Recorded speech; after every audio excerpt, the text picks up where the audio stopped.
প্রিয় দর্শক শ্রোতা বন্ধুগণ, কেমন আছেন? আমি আজ একজন দর্শক বন্ধুর অনুরোধে সহজ পদ্ধতিতে কিভাবে হাঁস আঁকানো যায় আমি সেটি দেখাচ্ছি। দেখেন, আমি এখানে একটি 2 দিয়েছি বা 2, ইংরেজি সংখ্যা 2 বা 2 যাই বলি, সংখ্যাটি দেওয়ার পর এবার তার ভিতর পাশ থেকে মাথার একটা শেপ নিয়ে কিন্তু বুকটা বাড়িয়ে দিয়ে একটু থেমে গেলাম, কারণ হাঁসটা আমি পানিতে আঁকবো। আর উপরে যে দাগটা দিয়েছিলাম তার উপর থেকে আর একটু উঁচু করে দাগটা দিয়ে পাখনা দিয়ে দিলাম। এবার একটি লেজ, আমি কিন্তু হাঁসটা পানিতে আঁকছি। তাহলে হবে কি, আপনার ছোট সোনামণিরা এবং আপনি নিজেও সহজ পদ্ধতিতে হাঁস আঁকতে পারবেন। কারণ পানিতে হাঁস আঁকলে সুবিধা আছে কি, ওর পা দেওয়া লাগে না, আর বডির নিচের অনেক কিছু শেপে কাজ করা লাগে না, যা সহজ এবং দ্রুততর হয়ে থাকে। তো আপনার ছোট সোনামণির জন্য বা আপনার সন্তানের জন্য এটি সহজ এবং হেল্পফুল হতে পারে বলে আমি মনে করি।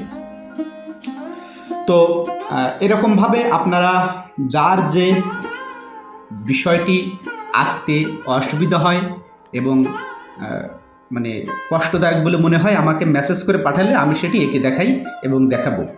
এবার আমি কালার করছি। রাজহাঁসের সাধারণত সাদা রং হয়ে থাকে এবং কিছু কিছু ক্ষেত্রে হয়তো একটু খয়েরি রং এরকম এসে থাকে, তো সেটি কোনো বিষয় না।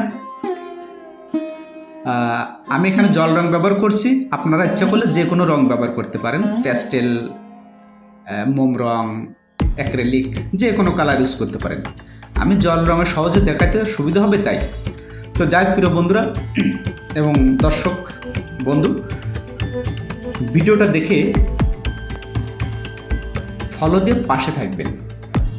কেন কি, আমি যত সহজ পদ্ধতিতে ছবি আঁকা দেখাই, এটি আপনার এবং আপনার সন্তানাদের সোনামণিদের উপকার আসতে পারে। সুতরাং ভিডিও দেখে শুধু চলে যাবেন না, লাইক দিয়ে রাখবেন, ফলো দিয়ে রাখবেন।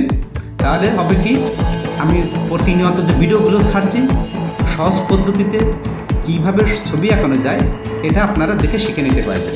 আপনি শিখতে পারবেন, আপনার সোনামণিকে শেখাতে পারবেন। বর্তমান সময়ে শিক্ষা পদ্ধতিতে ছবি অঙ্কনের বিষয় একটা বড় প্রেক্ষাপট, মানে একবার শিশু শ্রেণী থেকে উপরে বেশ কয়েকটা শ্রেণী পর্যন্ত।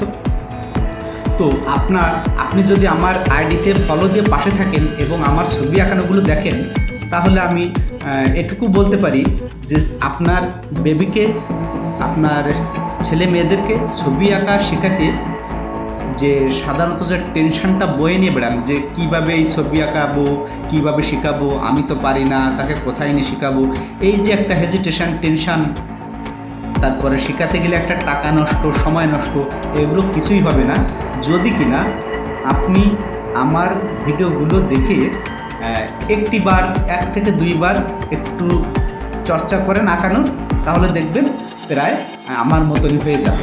বা আপনি ছবি আঁকা শেখার যে সহজ পদ্ধতি, সেটি কিন্তু আয়ত্ত করতে পারবেন। শুধু এ ছবি না, আপনি আমার আইডিতে প্রবেশ করুন, প্রবেশ করে দেখুন যে আমি কত কঠিন কঠিন ছবি আমি সহজ পদ্ধতিতে অঙ্কন করা দেখিয়েছি, যা যে ব্যক্তি মোটে কখনো ছবি আঁকতে পারে না, আশা করি সেও ছবি আঁকতে পারবে। তো আমি চাই সবাই ছবি আঁকা শিখি, সবাই যেন ছবি আঁকা শিখতে পারে, এই জন্য আমি সহজ পদ্ধতিতে কিন্তু ছবি আঁকাগুলো দেখাই। সুতরাং আমার আইডিতে ঢুকে ভিজিট করুন। শুধু ছবি আঁকা দেখে চলে গেলে হবে না, আমার আইডিতে ফলো দিয়ে রাখুন, আশা করি আপনাদের কাজে লাগবে। সবসময়ের জন্য আমার ভিডিওগুলো দেখতে পাবেন এবং সহজে শিখতে পারবেন। তো প্রিয় দর্শক বন্ধু, ভালো থাকুন, সুস্থ থাকুন, সুন্দর থাকুন।